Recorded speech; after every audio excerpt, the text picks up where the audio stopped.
Good morning, everyone. If you're looking for a job or just thinking about maybe a career change, the market remains red hot. A new report from the Labor Department shows the demand for workers is still very high. Dan Lieberman has the details. These are all of our frozen items. Amanda Wynn is co-founder of the startup food delivery service Pastel, and finding workers has been a struggle. Last year we posted a job opening and we got 0 people. But that changed when she recently posted new positions. People are starting to actually write in about job openings. A new report from the Labor Department shows there are 11.3 million job openings, down slightly from the previous month, but still near record levels. What does the slight drop in job openings tell us about the job market right now? It is true that job openings fell on this latest snapshot, but the key is that the job market remains remarkably stable. Mark Hamrick is the senior economic analyst at Bankrate.com. The new data shows demand for professional workers dropped a little, but many other industries continue to ramp up hiring. More than 11 million job openings in this country. As of last count, there were only 6 million officially unemployed. The report also shows a near record 4.3 million people quit their jobs in May, with many leaving their job for a better one. People tend to quit jobs when they have a high degree of confidence about their ability to get a job. That confidence comes even as the stock market shows signs of uncertainty and as interest rates continue to climb. Many economists are predicting a looming recession, but those fears don't seem to be having a major impact on the job market for now. Dan Lieberman, CBS News, New York. And economists will get more data about the employment market soon. That's when the government shows how many jobs were added last month.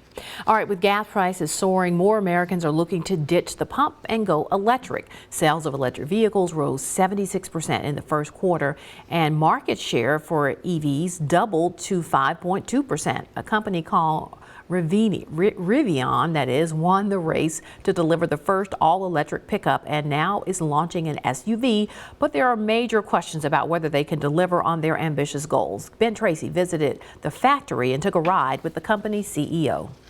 You ready? Okay. It's gonna go quick. Should I be scared? No. Whoa! By now, you might have heard that electric vehicles are fast.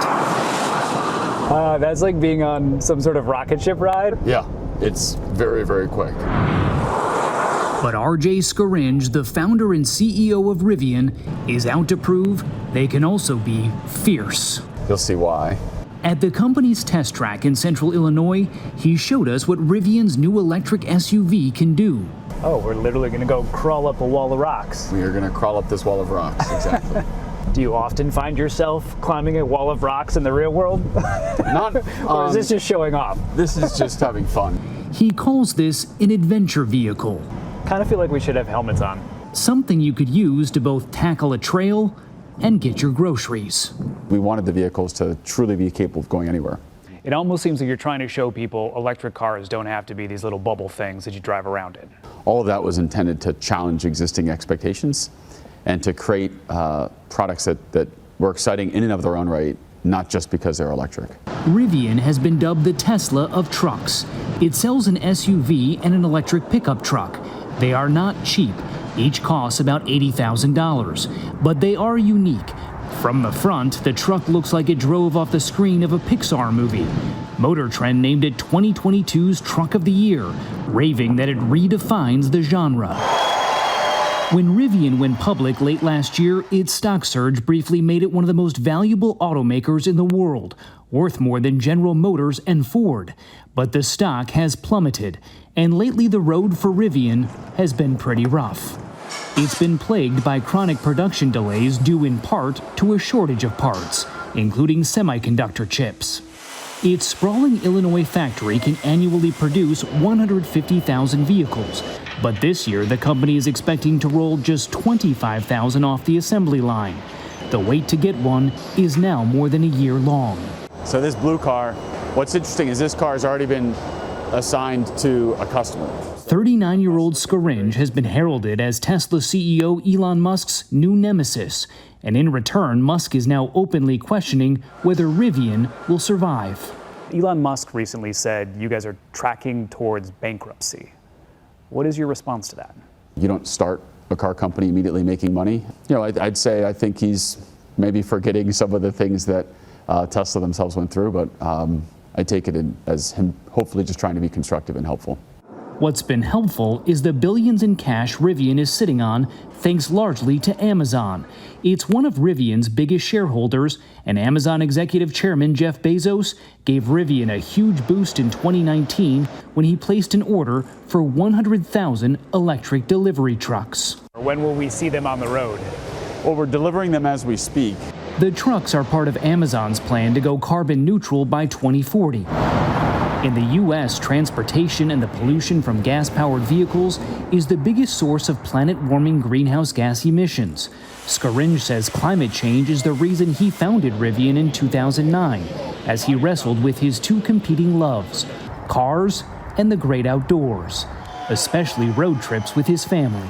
So that sort of led to me being, frankly, really bummed out, just that these things I loved were simultaneously the root of so many issues. And the reason Rivian exists is precisely for that challenge. Go for a ride?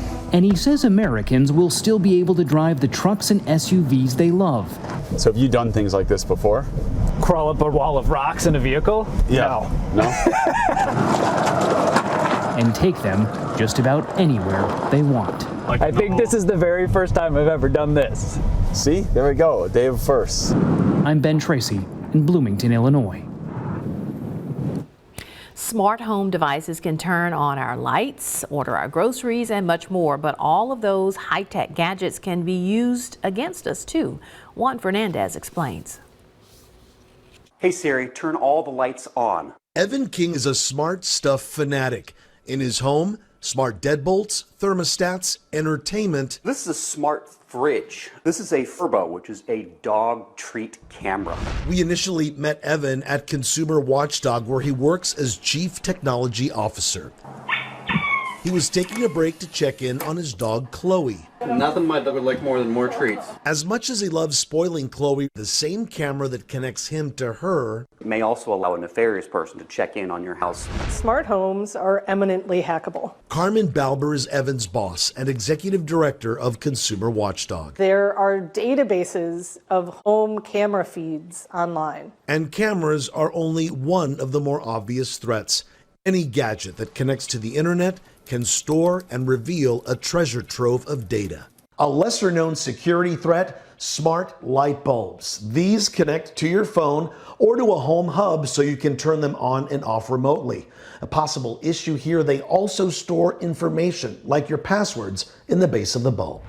If you throw that light bulb out, someone can just pick it up and they've got all your information right there in your trash can. So how do you hack-proof your home? It starts with strong passwords, a different one for every account. One of the easiest ways for hackers to get into your home is if you don't change the factory set passwords on your device. Before getting rid of anything connected to your phone or Wi-Fi, clear out your data, starting with your router itself. If a hacker has access to your Wi-Fi network, they might potentially have access to your computer, your passwords, your credit card accounts. To wipe it, as simple as just putting a paperclip into a reset button on the back. You can reset a smart bulb via the app that you use to configure them. Anytime a connected device is vulnerable in your home, everything else on that network is also vulnerable. So be selective about what you connect. Juan Fernandez, CBS News, Los Angeles.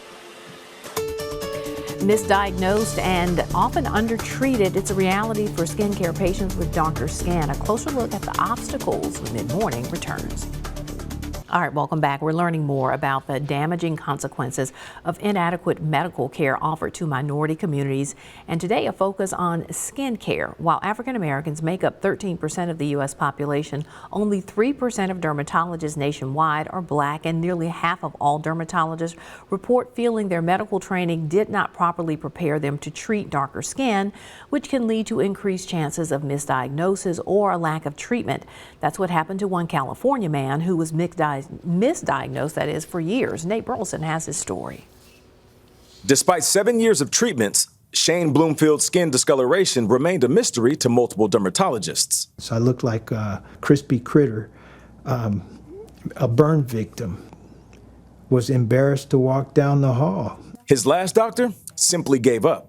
He stood right in front of me and said, "I can't help you anymore." There was a hopelessness, and then a little glimmer of anger. Shane was finally referred to Dr. Netta Ebeluch, the director of USC Skin of Color and Pigmentary Disorders program at Keck Medicine. Hi, good morning, Mr. Broomfield. How are you? So nice to see you. Right away, Dr. Ebeluch recognized Shane had something more commonly found in melanin-rich skin, lichen planus pigmentosis, which causes darkening, as well as related scarring type of hair loss called lichen planopilaris. I think there was just immediate relief, to even just have a name to put towards it, like what it actually is that he has, the fact that the two things were connected, which he never realized was possible. Dr. Ebeluch says at least once a week she meets with patients who have been misdiagnosed or undertreated. The more pigment that somebody has, the more it can change the way that a condition can look. What became defined as classic for any condition became what we see in lighter skin, right? But that's not necessarily classic in darker skin. She now offers a fellowship at her clinic to provide much-needed perspective for dermatologists in training.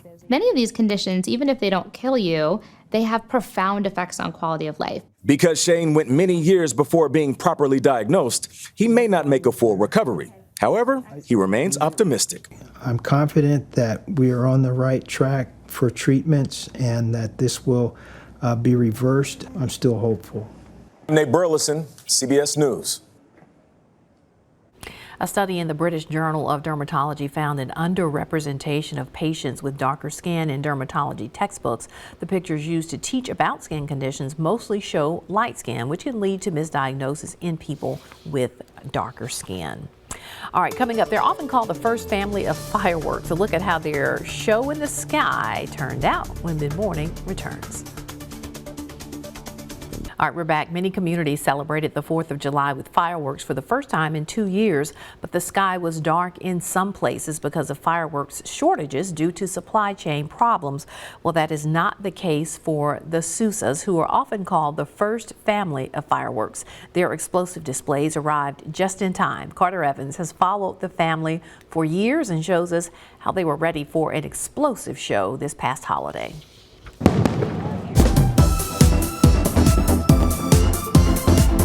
From the rocket's red glare to bombs bursting in air.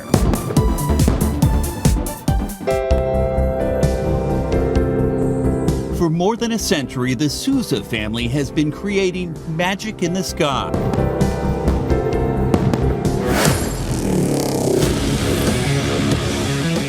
And on the cracked earth, deep in the California desert, Paul Sousa builds a pop-up test site to prepare for the 4th of July celebrations. This little cup here is the lift charge. The 5th-generation show producer is gathering all the necessary information. 3, 2, 1, fire. For his Independence Day extravaganzas. The way we figure it out is by stopwatching it. That burst time, the duration of the effect, and as well as the height of the effect. Beautiful purple, green combo, gold. 4th of July is usually a year in the making. It's a lot of data just to blow a bunch of stuff up. You're right. I mean, I think we're all just giddy like teenagers to do this tonight. The Sousas are the firing force behind some of the world's biggest celebrations. Olympic opening ceremonies, Super Bowls, the 75th anniversary of the Golden Gate Bridge. 25,000 explosives specially designed to withstand San Francisco's wind created an unforgettable spectacle.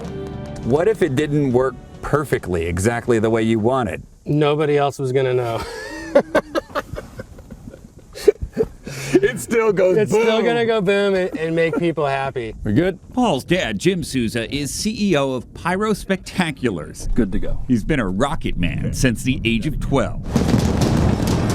We're into that countdown, and we're all checking controls. All right, here we are, we're hot. And then you get the goosebumps like I'm getting now in the 10, 9, 8, and then the first shell goes up in the air, and yes, that's the magic. Restrictions to public events during the COVID-19 pandemic hit fireworks companies hard. This year, Sousa's facing supply chain disruptions from shipping to trucking. But now he's ready. Business is booming. It's back. Everybody wants to celebrate. This is the Sousa family recipe or cookbook. The cookbook contains their original formulas for fireworks. In the early days, the family made their own. Sparks first began flying when Manuel de Souza immigrated from Portugal in the early 1900s. My great-grandfather was lighting the fuses by hand with a hand torch. A dynasty was born as each successive generation joined the family business, but it was dangerous work. He was out searching the grounds and found what we call a dud, or a shell that came down to the ground and didn't explode, and it went off and blew his arm off. Their arsenal of explosives is stored in 14 underground bunkers. When we're walking through the bunkers, we have a great respect for this product because it is dangerous and it's life-threatening. With the data from the desert, storyboards are produced. Then music and effects are synced to simulations. The results are mesmerizing and emotional. There's moments where I'm gonna really hit it hard and kind of the audience is gonna move back and kind of be shocked, and then we're gonna bring it really low, almost bringing the audience to tears. The Souza family pioneered the pyro musical we've all come to expect on the 4th of July. Souza says this year, the inspiration behind each Independence Day celebration feels especially meaningful. So while people are watching your shows celebrating on the 4th of July, what do you hope they're thinking? I hope everybody's recognizing our freedom. Then if you look in contrast with what's going on the other side of the world in Ukraine, they're fighting for their democracy like we did over 250 years ago. They're fighting for their freedom, and we shouldn't take freedom for granted.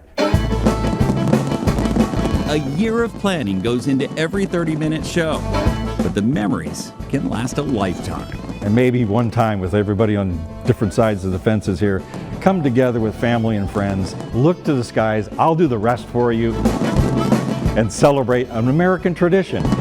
Carter Evans, CBS News.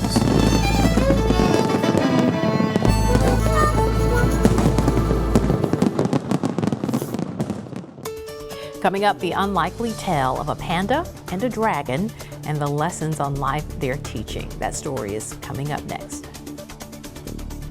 All right, here's a story about connecting in unexpected ways through the wisdom of a big panda and a tiny dragon. The characters were created by an artist in Wales who uses his real-world experience with despair to craft messages of hope and forgiveness. Roxana Sabiri shares his story. Yeah, I've done art and writing for James Norbury has been drawing for as long as he can remember. I never got anywhere with it. But he nearly gave it up. It's quite soul-destroying to keep trying again and again and again and again and getting nowhere. Until he created these two unlikely friends, talking and traveling together. Why a panda and a dragon? Yeah, because pandas are large and fluffy and cute. And the dragon is the opposite of what he should be. He's small, skinny, and sort of naive. For years, the self-taught artist lived off of around $12,000, working odd jobs. I've spent a lot of time, which I guess a lot of people do, thinking that this world is simply not right for me. But he became inspired volunteering at a crisis center.